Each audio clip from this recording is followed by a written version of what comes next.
Hello, everybody in the municipal realm. I hope you're all having a fantastic week. I had a really good day, very busy day, and I had the pleasure of talking to one of my favorite chief administrative officers, and she gave me a call today to have a chat, and it was a bit of a tough chat.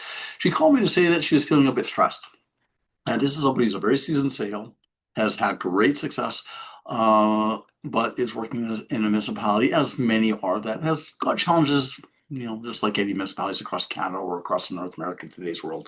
And she said to me that she's having some challenges actually with her team, which is, again, not very normal for her. She's usually, again, fantastic in relationship to, gauging issues with the team and mending fences with the team and dealing with conflict and everything else. Very seasoned sale. But she said, I'm having some challenges with the team right now.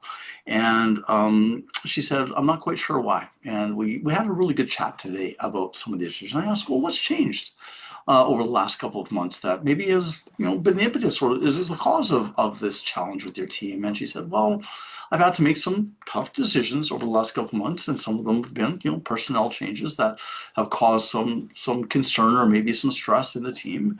And she says, of course, it's that time of year. It's kind of what we call silly season in our world right now. The election is coming up, and so there's been, some political challenges and some angst in relationship to how our relationship is right now working with council. And she said those are two of the things, at least I can, that come to mind that have maybe changed. Again, with this thought process of change, what has changed is really what we're trying to get down to. And then I asked her a key question, at least I thought it was a key question, is okay, so you've had changes in staff, you've had changes in maybe the way the relationship is working with council. How have you communicated the changes with your team? And she said to me, she said, I've been very busy. And she says, it's holiday season.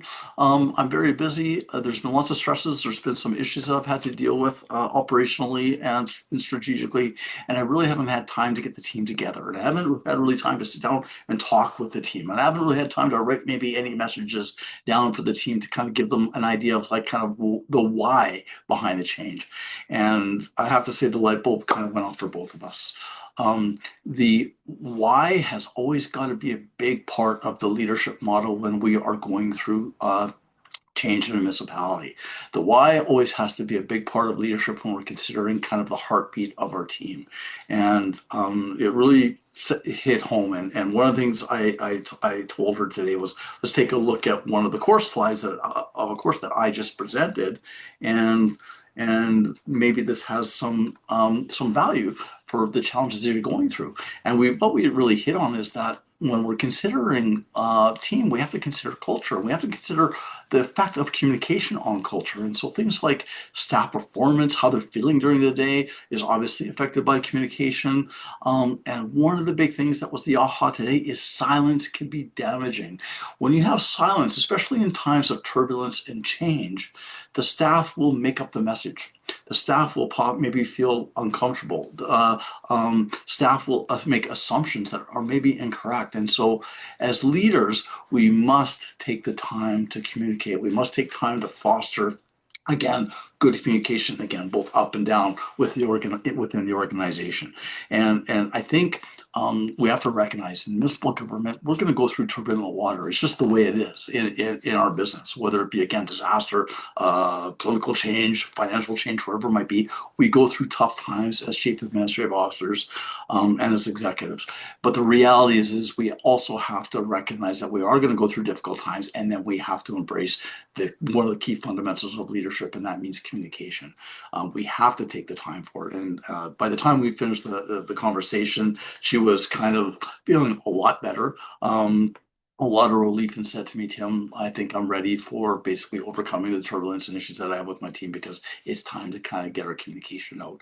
And so, I thought this would be a message that I wanted to share with all of you today, because again, many of you are in leadership positions, and many of you go through turbulent times with teams, and we always have to work with each other on sharing ideas and sharing our experiences and sharing our knowledge in relationship to things that we can do better. So with that, hopefully you enjoyed this short message, and looking forward to talking with you more.